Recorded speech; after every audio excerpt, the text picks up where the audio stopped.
Welcome to the summary video for the Proteins That Destroy Your Brain lecture. So this lecture is going to cover, or excuse me, lesson. This lesson is going to cover a lot of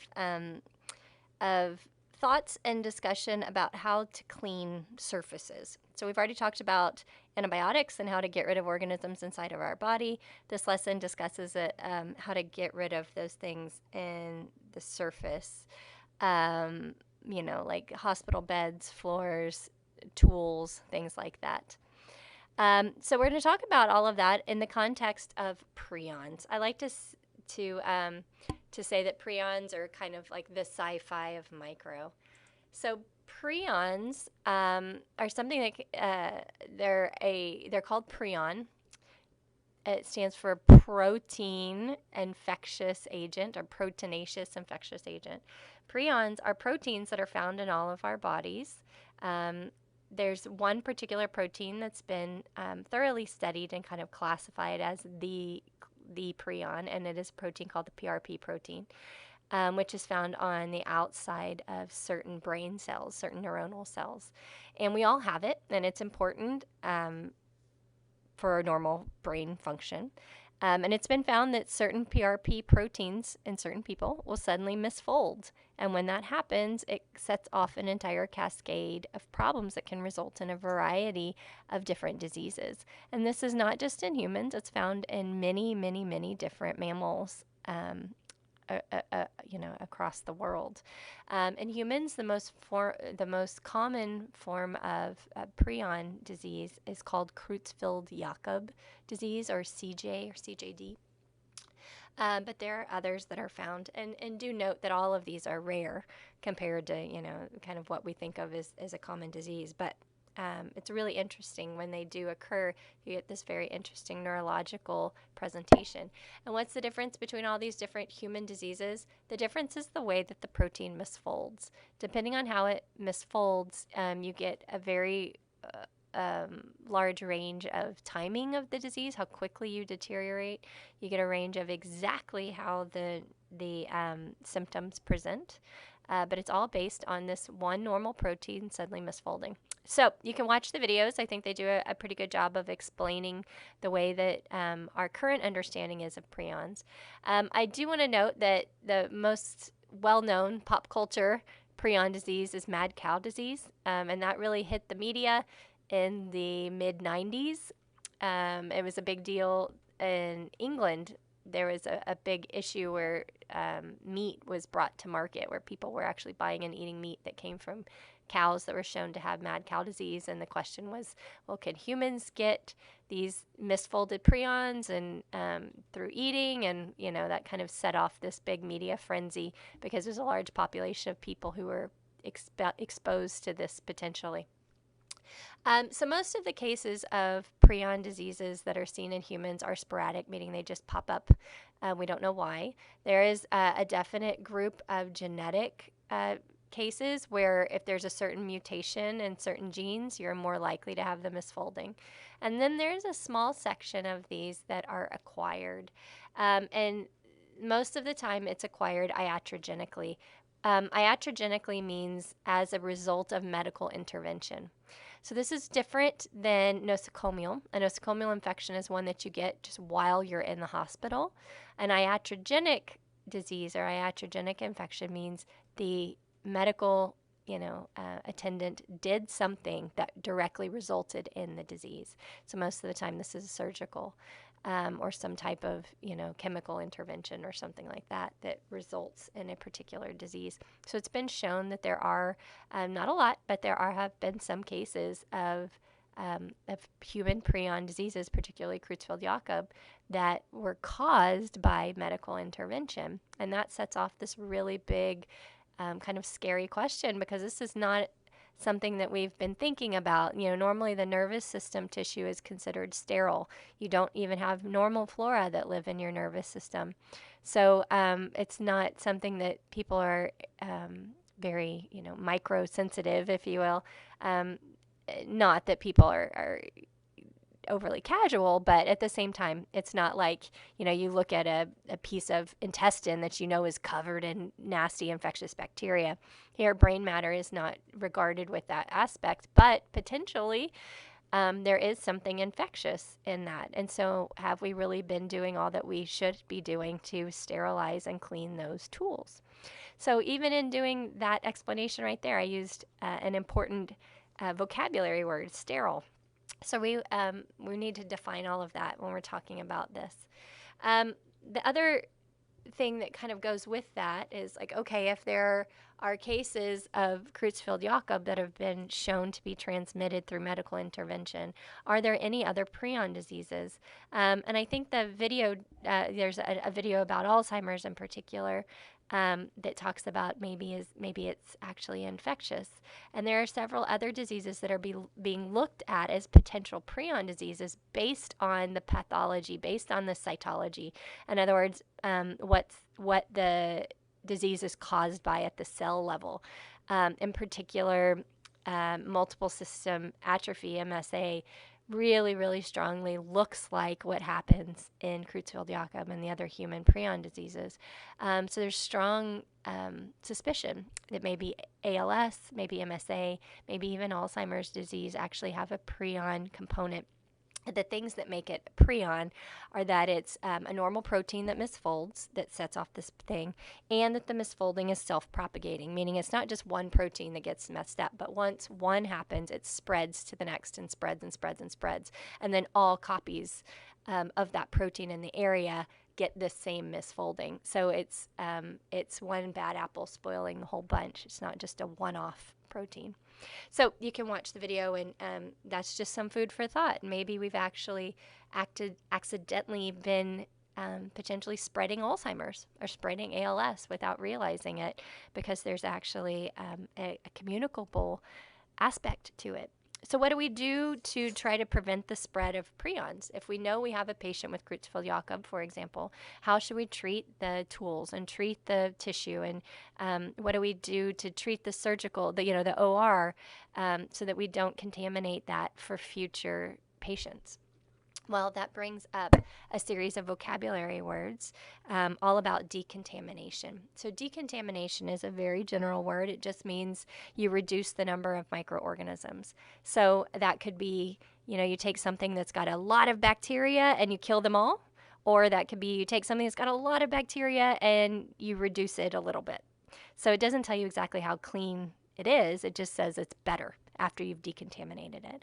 So there's another set of vocabulary that gives you a better, more kind of quantitative feel for how clean you really cleaned it. Sterile or sterilization is the process that gets you the cleanest. That means there's absolutely no microorganisms or endospores, viruses, anything that are alive on that object. And sterilization is usually achieved through heat. That's the most common. But if you have something that can't be heated, like plastic, for example, you can use other things like UV radiation is a great way to sterilize. And a trick done a lot in the food industry or with like plastic consumables that need to be sterile. For example, like a catheter, for example, you need it to be completely sterile, but you also need it to not be coated in a chemical because you're going to insert it inside of a person. Or you want your cookie to be sterile, but you don't want it to taste like chemicals or be fried because you had to cook it so long that to kill everything. So radiation is great for that. The next level down is disinfection and antisepsis. These are actually the same level of clean. The difference is that the term disinfection, or the label, this is a disinfectant, that means it's made for an inanimate object, versus an antiseptic, or the process of antisepsis, that means that you're cleaning to the same level but on something living. So iodine, for example, and iodine-based things like betadine is a great example of an antiseptic, something that cleans very, very well. It's not quite sterile, but it's very, very clean. Most things are killed. It can't guarantee that endospores are gone. It can't guarantee that absolutely everything is gone, but most things are going to be gone. And if it's an antiseptic, then it's that level of clean on something living. It's not causing so much damage. You put a disinfectant on a person, put concentrated bleach on a person, and you'll burn their skin and have all of this damage. It's not made for people. It's made for inanimate objects.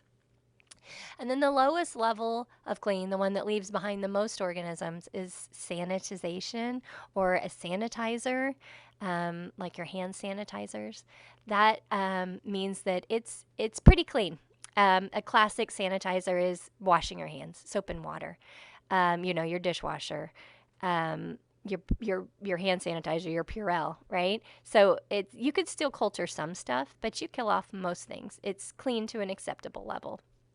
So, depending on which vocabulary word is used, it can tell you what type of object is meant to be, cleaned with that chemical. It can tell you how clean it is. Um, so, what affects how clean something gets? There are several kind of environmental things that affect it. The time of exposure, in other words, how long you let the chemical sit. Microbial load, how dirty was it to begin with? Temperature, pH, and osmolarity. So you're using the correct concentration, you're using the correct pH of the cleaner. One example I like to use is bleach versus Lysol. So, bleach is very, very basic. That is part of how it cleans. If somebody throws up, for example, that's got a lot of stomach acid in it, very acidic. So, if you put bleach on the acid, the stomach acid, then that bleach will get neutralized and it won't be as basic, and so it won't be as good of a cleaner. So the environment with which the environment of what you're cleaning can have a big effect, and that's called the milieu. So bodily fluids are a classic example of milieu. That stomach acid pH means that, if you put a basic bleach on it, it's not going to work as well. So Lysol would probably be a better option, the phenol-based cleaner. And then the type of organism. There are some organisms that are naturally more resistant than others. Endospores are the most resistant, but even within that, there are certain bacteria like Staphylococcus aureus, Pseudomonas aeruginosa. There are a handful, Mycobacterium, any of the Mycobacterium. These are organisms that have virulence factors that allow them to overcome the effects of the chemical, or at least allow them to be less affected. Like, Mycobacterium have that waxy cell wall, so the chemicals can't seep in as well, things like that. Okay, so how do we clean? Well, chemicals, right? Bleach, Lysol, all of that. Well, what if you don't want to put a chemical on it? Like I gave you the example of the catheter. What if it's something that, is a syringe that's going to be used to insert saline into somebody's arm? You don't want that covered in bleach. So there are physical methods of cleaning besides just throwing some chemical on it. Temperature is a classic one. You can freeze things to kill them. You can heat them to kill them. If you're going to heat, you can just do, an oven, which is called dry heat, which is just really, really, really hot for a long time, and that can burst the organisms. There's also something called moist heat, which is usually preferred because it's faster. So moist heat uses pressure, it uses steam as well as temperature. So you kind of squeeze the cells with the pressure from the steam, plus you heat it so it melts the cell wall, so it pops it much, much, much faster. The classic example of moist heat is the autoclave, which is why our prep lab sounds like a cruise ship sometimes. That's the steam being released from our autoclave. So instead of having to spend hours cooking it in the oven at a very, very high temperature, you can throw it in the autoclave and in 20 minutes it's sterile and gets you where you need to be. I'd already told you about radiation as a good option. There are extreme types of radiation like gamma radiation, which is like X-rays, which will absolutely kill organisms, but the problem with that is they also do very large damage to human cells, which is, the lead apron and all of the issues with X-rays, right? So ultraviolet is a safer option. It has a slightly less dramatic effect on DNA. It doesn't just obliterate it. Instead, it makes the DNA kind of get sticky and you get mutations and issues. And if you get enough of that damage, the cell won't be able to fix the mutations in the DNA and it'll kill the cell. So you do get the same kind of killing effect, the same sterilization effect, but it's much, much safer. It's much easier to shield yourself and workers from UV radiation than it is X-rays and gamma radiation.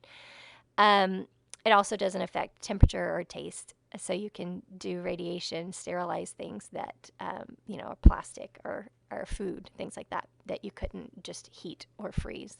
And then the last thing is filtration. Filtration is something that we use all the time in our world, especially in airs. Think about like your AC filter in your car or in your house. You may have heard of HEPA filters. So basically, it's just like a net, like a mesh that the gas or the liquid is poured through. And anything that's big gets caught on the net, and anything that's small gets poured through, and is the big stuff is removed. So it's just, it's just sieving out the big stuff. So you can have filters that can catch most microorganisms. The smaller it is, the harder it is to catch. But they do have filters now that actually can get to sterilized level. So that's another way. Of course, the downfall of filtration is it has to be something that can be poured. You can't filter a table, right? It's got to be a gas or a liquid. Most commonly in our world, we grab a bottle of something and we spray it, and that's how we clean stuff. There are unbelievable chemical details about all of the different groups of common chemical agents out there, but you don't need to know those. The things that I would like you to focus on are the targets of the different chemical agents. And we're not going to go through all of them. I just picked kind of common ones or example groups. So the phenols and the alcohols, detergents, halogens, hydrogen peroxide, and ethylene oxide are the ones that I want you to know, and I'd like you to know what they target.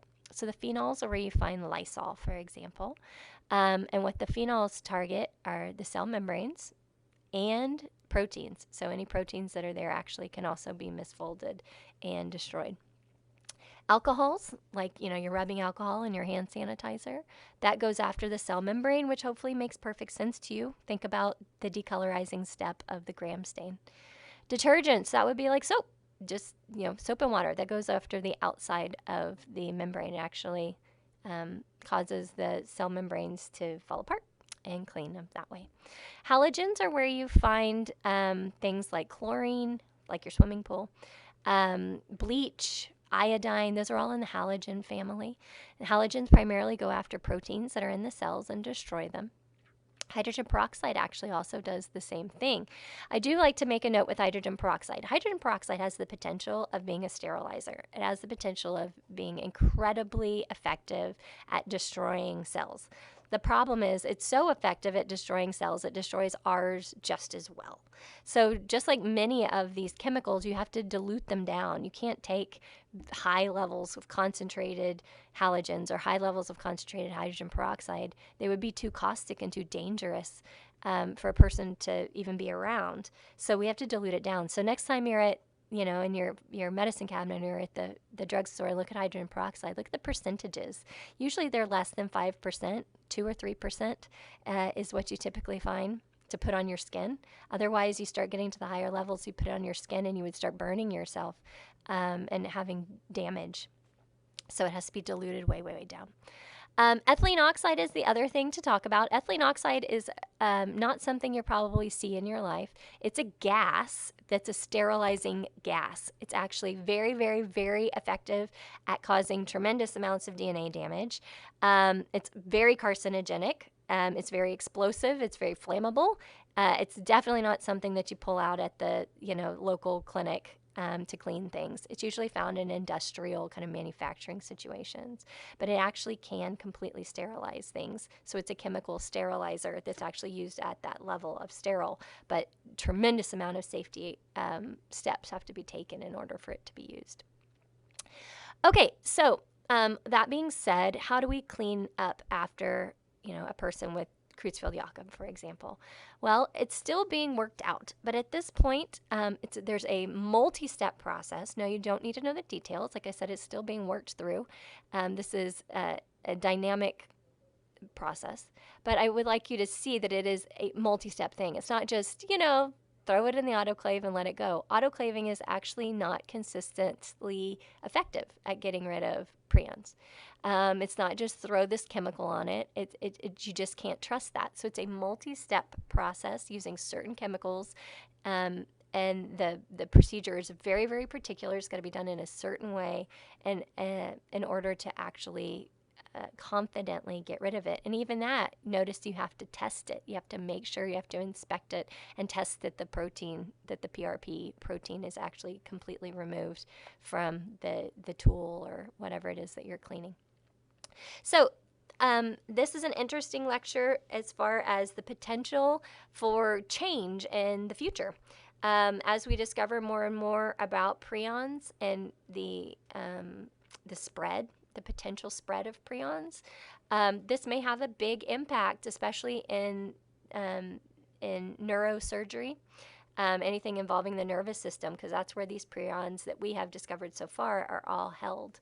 So, the surgical community, if you go on to be a surg tech or surgical nurse, something like that, you may end up having some big procedural changes and then, in the next 20 or 30 years as we thoroughly work out what's going on here. Remember, compared to bacteria and viruses that have been studied now for multiple generations, prions are fairly new. We're talking about the last 25 years.